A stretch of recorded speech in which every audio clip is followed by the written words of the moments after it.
Pozdravljeni v podkastu Portal v vesolje. Podkastu za vse, ki vesolje namesto z očmi raje raziskujete z ušesi. Pozdravljeni. Za nami sta pestra 2 tedna, polna astronomskih novic. Sonda Lucy je prišla do asteroida Donald Johnson in nam pokazala, da ima asteroid obliko arašida. Izvedeli smo, da mali Magellanov oblak, satelitska galaksija naše galaksije, razpada. Komentiral bom novico o tem, da so znanstveniki na eksoplanetu K2-18b odkrili sledove življenja. Zaključim pa s teleskopom Hubble, ki te dni praznuje 35 let, odkar smo ga poslali v vesolje. Gremo.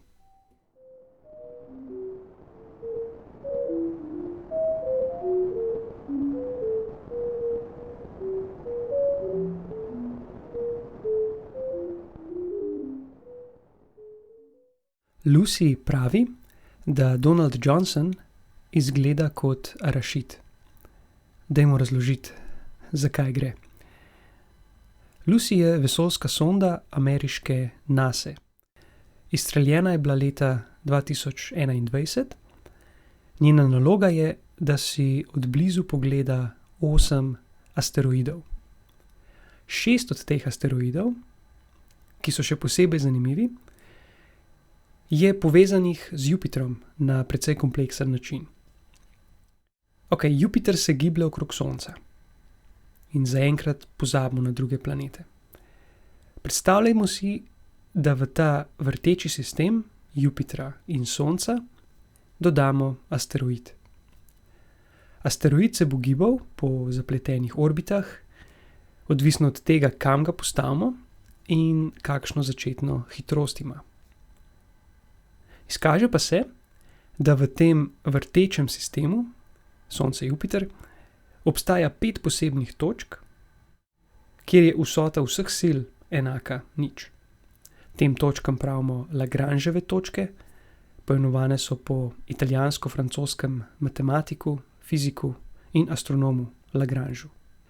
Tem točkam krajše pravimo tudi L točke, in če postavimo asteroid v eno izmed teh točk, tako da nima nobene začetne hitrosti, bi načeloma ta asteroid moral v tej točki tudi ostati. 3 točke se nahajajo na zvezdnici Sonce-Jupiter. Točka L1 je med Jupitrom in Soncem, točka L2 na drugi strani Jupitra, točka L3 pa na drugi strani Sonca. Te 3 točke so v resnici labilne. Če v njih postavimo asteroid, bo ta zaradi perturbacij počasi odtaval stran od točk in nato šel po svoje. Drugi 2 točki, točki L4 in L5, pa sta stabilni. Če se asteroid znajde v bližini teh točk, bo v njihovi bližini tudi ostal. Ti 2 točki, torej L4 in L5, se nahajata na Jupitrovi orbiti. Če si orbito poenostavljeno predstavljamo kot krožnico, ima krog seveda 360 stopinj, točka L4 se nahaja 60 stopinj pred Jupitrom, točka L5 pa 60 stopinj za Jupitrom. Precej dolga razlaga nekih brezveznih točk, boste rekli, ampak ker sta točki L4 in L5 stabilni, so se v preteklosti v njih ujeli asteroidi. In so tam že praktično od takrat, ko se je Jupitrova orbita stabilizirala. Ti asteroidi, imenovani so tudi Jupitrovi trojanci, ti asteroidi nosijo pomembne informacije o preteklosti Osončja. In 6 izmed teh trojancev si bo sonda Lucy pogledala od blizu. Do točke L4 bo prispela leta 2027, si tam pogledala 4 asteroide in se nato vrnila do Zemlje, se zavihtela okrog Zemlje in odpotovala v drugo smer do točke L5, kamor bo prišla leta 2033. Medtem pa trenutno potuje skozi asteroidni pas med Marsom in Jupitrom. Pred 2 tednoma je tako potovala zelo blizu asteroida Donald Johnson in si ga podrobno ogledala. Slike, ki jih je poslala na Zemljo, so razkrile asteroid oblike arašida, torej neolupljenega arašida, da ne bo pomote. Gre približno za 8 km dolg in 3,5 km širok asteroid. In kdo je Donald Johnson? Asteroid je poimenovan po raziskovalcu, ki je odkril fosile človečnjaka Lucy. Sondo Lucy čaka še kar dolgo potovanje. Kaže, da zaenkrat dela v redu. Čez 2 leti se tako lahko veselimo prvih bližnjih posnetkov Jupitrovih trojancev.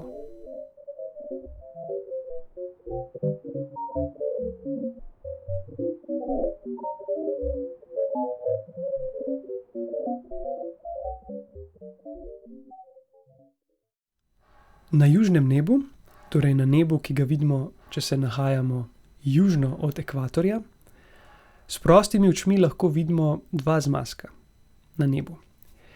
Gre za veliki in mali Magellanov oblak. To sta 2 galaksiji, ki se gibljeta okrog naše galaksije. Takšne galaksije imenujemo tudi satelitske galaksije.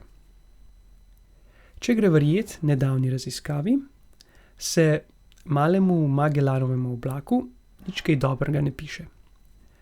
Prav mogoče je, da ga bo gravitacija sosednjega velikega Magellanovega oblaka v prihodnosti raztrgala. Najprej za občutek nekaj številk. Premjer naše galaksije je približno 100.000 svetlobnih let. Veliki Magellanov oblak je od nas oddaljen približno 160.000 svetlobnih let, mali Magellanov oblak pa 200.000 svetlobnih let. Seveda si teh številk niti podrazno ne moremo predstavljati. Naša intuicija odpove že, ko si poskušamo zamišljati razdalje v notranjem delu Osončja. Ampak okej, te številke povejo, da sta ti 2 galaksiji zelo blizu naši galaksiji. Naprimer Andromeda, prva večja galaksija v našem galaktičnem okolišu, je od nas oddaljena okrog 2,5 milijona svetlobnih let. Ker sta Magellanova oblaka tako blizu, ju lahko natančno proučujemo. V teh 2 galaksijah razločimo posamezne zvezde, skoraj tako dobro kot v naši galaksiji. Zdaj pa k raziskavi. Japonski raziskovalci so si podrobneje pogledali 7000 masivnih zvezd v malem Magellanovem oblaku. Vse te zvezde so vsaj 8-krat masivnejše od Sonca. Pri zvezdah obstaja pravilo, da masivnejša, ko je zvezda, hitreje se razvija in zato tudi hitreje konča svoje življenje. Take zvezde običajno živijo le okrog 10 milijonov let, preden eksplodirajo kot supernova. Če takšno masivno zvezdo vidimo zdaj, to pomeni, da je mlada. In gledano seveda relativno, saj govorimo o milijonih let. Ampak stvari se v vesolju na velikih skalah običajno dogajajo počasi. Te zvezde so torej tako mlade, da se še vedno nahajajo tam, kjer je veliko plina, torej kjer se na novo rojevajo zvezde. Raziskovalci so izmerili gibanje teh zvezd. Izkazalo se je, da se zvezde na nasprotnih delih galaksije gibljajo v nasprotnih si smereh, kot da bi jih nekaj vlekel narazen. Nekatere zvezde se gibljajo k velikemu Magellanovemu oblaku, druge stran od njega. Na gibanje teh zvezd torej verjetno vpliva ta večja satelitska galaksija. In verjetno bo večja galaksija na ta način sčasoma raztrgala manjšo. Na nebu se torej dogaja dramatičen boj med 2 galaksijama in manjša izmed njih bo najverjetneje potegnila takrat. A preden se bo to zgodilo, bo na Zemlji preteklo še veliko vode. Kdo ve, morda vode na Zemljinem površju takrat niti ne bo več. Ampak to je že druga dramatična zgodba za drug dan.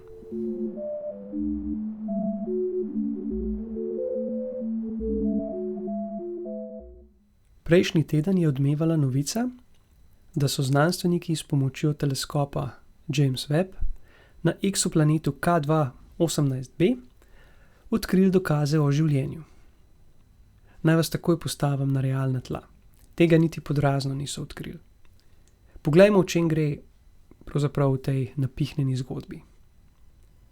Eksoplanet K2-18b je bil odkrit leta 2015 s pomočjo vesoljskega teleskopa Kepler. O tem teleskopu sem na dolgo in široko govoril v 13. epizodi. Zvezda, okrog katere kroži ta planet, je rdeča pritlikavka, temna zvezda, dvakrat manjša od Sonca. Od nas je oddaljena okrog 124 svetlobnih let, kar je relativno malo. Soncu najbližja zvezda je od nas oddaljena dobra 4 svetlobna leta.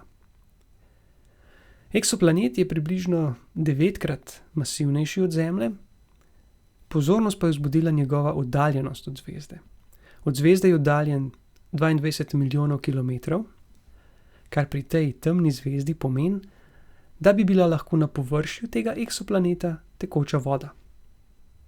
Pri tem znanstveniki zastrižejo z ušesi, ker tekoča voda seveda pomeni možnost obstanka življenja, kot ga poznamo, ali pa vsaj nekega približka. Pri tem je seveda treba biti previden. Planet je tako masiven, da mogoče sploh nima kamnitega površja, kot ga imamo na Zemlji. Mogoče je bolj podoben Uranu in Neptunu, kjer je površje mešanica kamnin in ledu v nekem čudnem stanju, ki ni ne trdno, ne tekoče. No, pred nekaj leti so eksoplanet opazovali s teleskopom Hubble. Ideja znanstvenikov je bila, da izmerijo, iz česa je zgrajena atmosfera tega eksoplaneta. Opazovanja so namigovala, da je v atmosferi voda, super, ampak žal so kasnejša opazovanja s teleskopom James Webb pokazala, da signal opažen v Hubblovih podatkih ni bila voda, ampak je šlo za ogljikov dioksid in metan. Pod črto ne vemo, za kakšen eksoplanet pravzaprav gre. No, še novejša opazovanja z Webbom so pokazala, da naj bi bili v atmosferi sledovi molekule dimetilsulfid. Ta molekula je zanimiva, ker je na Zemlji produkt biotskih procesov, ki potekajo predvsem v oceanih. Molekula bi torej lahko služila kot dokaz, da je na tem eksoplanetu tudi življenje. Ne tako hitro. Pozorno oko planetarnih znanstvenikov je odkrilo kar nekaj nedoslednosti v raziskavi. Ni potreben, da gremo v podrobnosti, ampak možno je, da signal v podatkih sploh ni dimetilsulfid, ampak gre za nekaj drugega. Potem je pa tu še v narekovajih manjša podrobnost. Dimetilsulfid lahko nastane tudi abiotsko, torej v procesih, v katerih ni vpleteno življenje. Naprimer, sledove te molekule so astronomi našli na kometih in medzvezdnem plinu. Torej, daleč od tega, da imamo dober dokaz o obstoju življenja na tem eksoplanetu. Pika. Je pa eksoplanet vseeno zelo zanimiv in znanstveniki ga bodo verjetno tudi zaradi neposrečenega dela z dimetilsulfidom nedvomno še naprej opazovali in proučevali.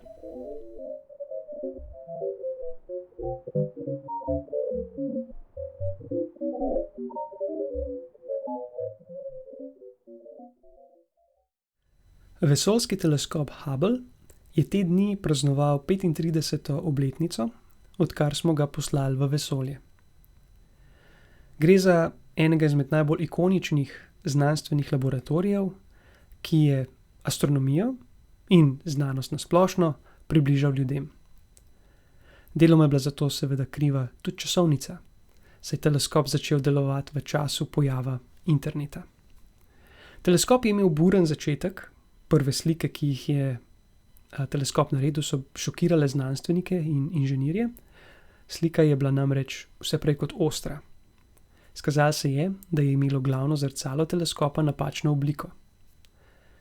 zrcalo so napačno izbrusili. Kar je tragedija, glede na to, da je bil projekt izjemno drag. Na srečo je bil takrat na višku delovanja ameriški program Shuttle in ker je bil Hubble tako pomemben projekt, so ga morali rešiti in zato so astronavti s šatlom potovali do teleskopa. Teleskop se giblje v orbiti okrog Zemlje na višini približno 540 km. Z dodatnim optičnim elementom so popravili napačno obliko zrcala, da je bila nastala slika zopet ostra. Z drugimi besedami, teleskopu so nataknili očala. Od takrat naprej so šle stvari kot po maslu. Teleskop je prinesel revolucijo v raziskovanju galaksij, zvezd, meglic, kasneje eksoplanetov. Naučil nas je, da je vesolje polno galaksij. Z njegovimi podatki so znanstveniki pokazali, da se vesolje širi pospešeno. Tudi v našem podcastu skoraj ne mine oddaja, da v njej ne bi omenjali Hubbla. Teleskop so od njegove izstrelitve astronavti še večkrat servisirali. Vsakič so na teleskop prinesli tudi kakšen nov instrument. Seveda tudi teleskop čuti zob časa. V teleskopu je crknilo več žiroskopov. Žiroskopi so bistveni za obračanje teleskopa in brez njih bi bilo nemogoče usmeriti teleskop v željeno smer na nebu. Trenutno deluje le še en žiroskop, ampak kljub temu obračanje deluje, čeravno ne na način, ki so si ga sprva znanstveniki zamislili. Teleskop je tako še vedno zelo produktiven in znanstveniki se še vedno tepejo za nekaj ur opazovanja z njim. Prihodnost teleskopa ostaja negotova, njegova orbita se počasi krči zaradi trenja, ki ga predstavlja tanka atmosfera na tej višini. Če ne naredimo ničesar, bo teleskop nekje v naslednjih 10-15 letih strmoglavo v atmosfero in zgorel. Obstajajo predlogi, da bi teleskop z robotskimi misijami dvignili in mu s tem podaljšali življenje, ampak vprašanje je, če bo šlo to skozi. Vprašanje je tudi, ali je bolj ohranjati delujočega, a postaranega Hubbla, ali več sredstev nameniti novejšim misijam. NASA ima kar težave s proračunom, obenem Trumpova administracija je še posebej neprizanesljiva, ko gre za znanstvene misije. Hubble bi tako lahko vztrajal še desetletje, lahko pa da ga že čez 1 leto ne bo več. Bomo videli.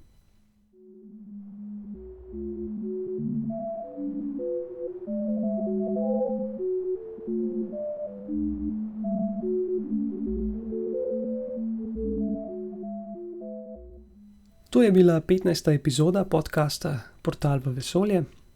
Hvala, ker ste bili z mano vse do konca. Do naslednje epizode bo potreben izjemoma počakati nekoliko dlje, na sporedu bo čez 3 tedne. Do takrat pa vam želim veliko jasnih noči.